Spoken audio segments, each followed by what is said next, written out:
You ask Tiger to solve. This deals with linear equations with one unknown. The final result is z equals 16. Let's solve it step by step.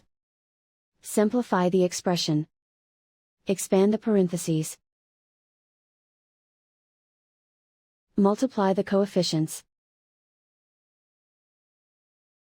Simplify the arithmetic. Expand the parentheses. Simplify the arithmetic. Group all z terms on the left side of the equation. Subtract 3z from both sides.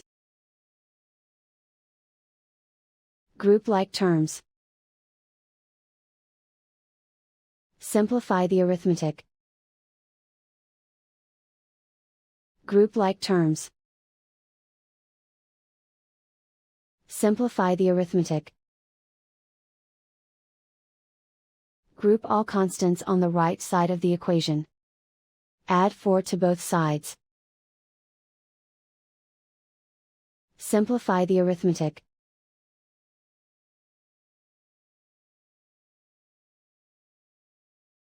And so the final result is z equals 16.